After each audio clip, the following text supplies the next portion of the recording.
Member for New Maryland Sunbury. Thank you, Mr. Speaker. Just a few minutes ago, the Premier said that he wanted to give a straight answer. Mr. Speaker, that's laughable because he wouldn't know a straight answer if it came up and bit him on the tail. I'll tell you that right now. And another thing, Mr. Speaker, going back to the carbon tax issue that we're going to see here in the very near future in New Brunswick, the Premier said that he's going to stand up for New Brunswickers and fight against Ottawa. What makes the Premier think that New Brunswickers believe that pile? The Honourable Premier. I just want to ask, pile of what? Member for New Maryland Sunbury.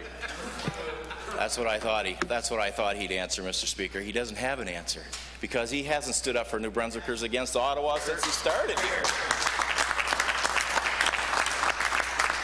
That's the best non-answer that I've heard him give all this time, Mr. Speaker.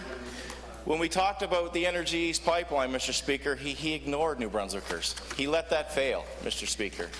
So when it comes to the carbon tax that's going to be levied on New Brunswickers and saddled on New Brunswickers and an extra burden of tax, he went to Ottawa last week and had a lovely soiree with the federal minister, and then all of a sudden the parameters changed on that deal.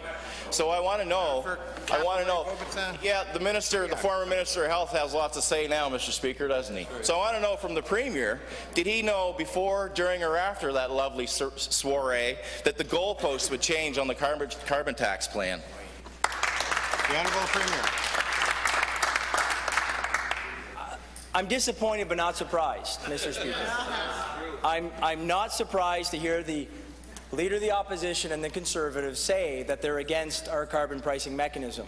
Why is that? Because we are, Mr. Speaker, protecting consumers by making sure that there be no increase at the gas pump, and we're asking large emitters, which are large businesses, to pay their fair share.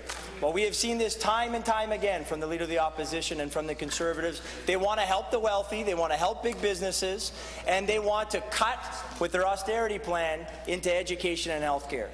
Monsieur le Président, nous avons un plan, donc nous sommes très fiers, est appuyé par le gouvernement Trudeau, d'investir dans la croissance ici dans la province. Nous investissons dans des choses qui vont aider notre économie à long terme. Nous investissons dans des choses qui vont améliorer l'éducation et notre système de soins de santé. Mr. Speaker, we will continue to work with the Trudeau government on our growth agenda, and we will debate and fight against the austerity agenda of the opposition. Member for New Maryland Sunbury. I think the Premier forgot to answer how he's planning on convincing New Brunswickers that he's going to stand up to Ottawa, Mr. Speaker, and not get in bed with them. Because that's what he has done for the last 3 years and 2 months. He's catered to everything that Justin Trudeau has asked him and told him to do. So why would New Brunswickers believe that after the 2018 election, he's still going to fight for them when a carbon tax is pushed down our throats from Ottawa?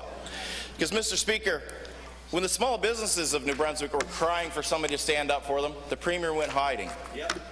He went silent, Mr. Speaker. When the Energy East project, when the goalposts were changed on that because of his inaction when he followed Ontario and Quebec of what their needs were, the Premier went silent. New Brunswickers suffered, Mr. Speaker.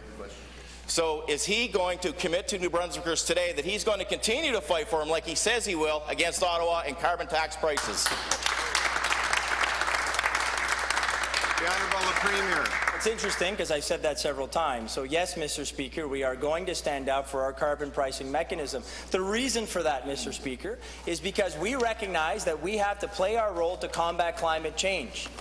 And Mr. Speaker, we are going to play that role in a way that we respect New Brunswick's economic realities, challenges, and opportunities. Our carbon pricing mechanism does exactly that, Mr. Speaker. It asks large emitters to pay their fair share, and it does not raise gas taxes on consumers.